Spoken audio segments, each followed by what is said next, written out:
नमस्कार सुप्रिय दर्शक अक्टोबर मास मानेই জবা গাছের জন্য ফুল ফোটানোর উত্তম সময়। বর্ষার শেষে যখন তাপমাত্রা একটু কমে আসে তখনই জবা গাছে কিন্তু নতুন করে ফুল ফোটানোর জন্য প্রস্তুতি নিতে শুরু করে। আজ আমি তোমাদের দেখাবো বিশেষত বিদেশি জবা গাছগুলোতে অক্টোবর মাসে কি ঠিক পরিচর্যা নিলে তোমাদের গাছে ভরে যাবে প্রচুর পরিমাণে ফুলে ফুলে। এর জন্য আমরা কয়েকটি টিপস ফলো করে চলবো, তাই ভিডিওটি স্কিপ না করে শেষ পর্যন্ত দেখতে থাকো। প্রথম টিপস, প্রথমেই গাছের পুরনো শুকনো এবং রোগাক্রান্ত ডালগুলোকে কেটে নিতে হবে।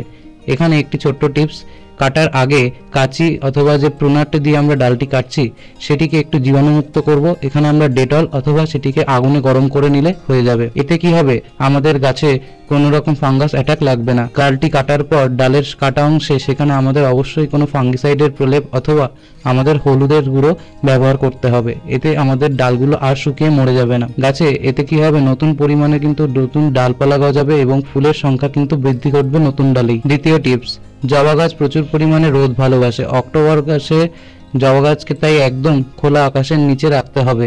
রোদে না রাখলে গাছের কিন্তু কুড়ি ঝরে যেতে পারে অথবা গাছে প্রচুর পরিমাণে ফুল কিন্তু ফুটবে না। তৃতীয় টিপস, বর্ষা শেষ হয়ে যাওয়ায় এখন মাটিতে জল ধরে রাখার ক্ষমতা কমে যায়। এই মাটি শুকনো হতে দেখলেই জল দাও, কিন্তু প্রতিদিন অকারণে জল দেবে না, এতে শিকড় পচে যেতে পারে। সকালে জল দিলে গাছ সারাদিন ভালোভাবে ফটোসিনথেসিস করতে পারে, তাই সকালে জল দেওয়ার চেষ্টা করো, এতে গাছ ভালো থাকবে। চতুর্থ টিপস, অক্টোবরে অ্যাফিড, মিলিবাগ, জাপ পোকা এসবের আক্রমণ বাড়ে। এই সময় 1 লিটার জলে 5 ml মতন নিম তেল এবং 2 ফোঁটা ডিশওয়াশ মিশিয়ে 7 দিনে একবার করে গাছে স্প্রে করো, দেখবে গাছে কোনো রকম পোকার আক্রমণ থাকবে না। পঞ্চম টিপস, এখনই গাছকে নতুন করে খাবার দেওয়ার সময়। এখন যদি এই ঘরোয়া খাবারগুলো তোমরাও মিক্স করে গাছে দিতে পারো তাহলে কিন্তু তোমাদের গাছে প্রচুর পরিমাণে ফুল আসবে।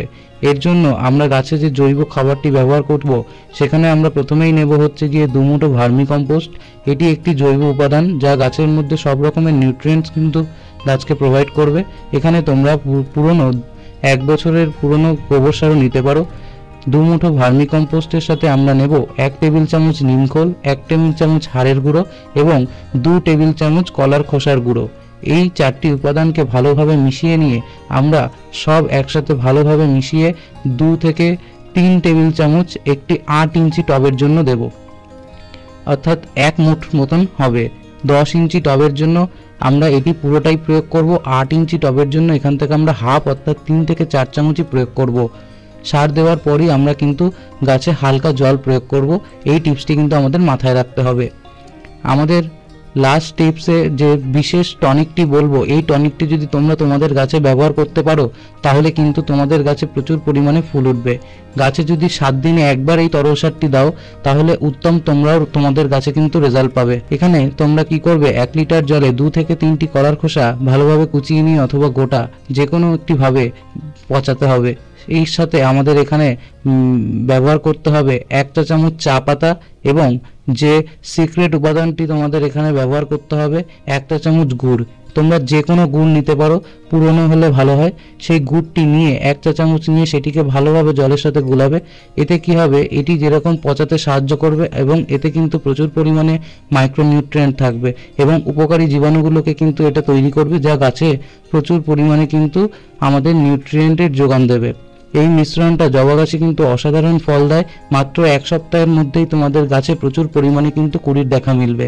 1 লিটার জলে এই কলার খোসা, 1 চা চামচ গুড়, 1 চা চামচ চা পাতা, ফ্রেশ চা পাতা, এই চা পাতা ব্যবহৃত হলে হবে না, এখানে ফ্রেশ চা পাতা নিয়ে এতে তোমরা কি করবে, এটিকে তোমরা 4 থেকে 5 দিন ভালো করে পচিয়ে সেই পচা জলের সাথে আরও 1 লিটার জল অর্থাৎ 1 লিটারের সাথে আরও সমপরিমাণ 1 লিটার জল মিশিয়ে এটিকে পাতলা করে 7 দিনে একবার করে গাছে যদি প্রয়োগ করতে পারো তাহলে কিন্তু তোমাদের গাছে প্রচুর পরিমাণে কুড়িতে ভরে উঠবে। তো বন্ধুরা, এই কয়েকটি নিয়ম মেনে চললেই তোমাদের অক্টোবর মাসে জবা গাছে প্রচুর পরিমাণে খুব অল্প সময়ে কিন্তু প্রচুর ফুল ফুটবে এবং গাছ কুড়িতে ভরে উঠবে। ভিডিওটি ভালো লাগলে একটা লাইক দিও, আর এমন আরও গাছের টিপস পেতে অবশ্যই কিন্তু চ্যানেলটিকে সাবস্ক্রাইব করে পাশে থেকো এবং তোমাদের গাছপ্রেমী বন্ধুদের সাথে কিন্তু অবশ্যই ভিডিওটিকে শেয়ার করো। দেখা হচ্ছে আবার কোনো আগামী ভিডিওতে। ততদিন ভালো থেকো, সুস্থ থেকো এবং এভাবেই গাছকে ভালোবাসতে থাকো। ধন্যবাদ।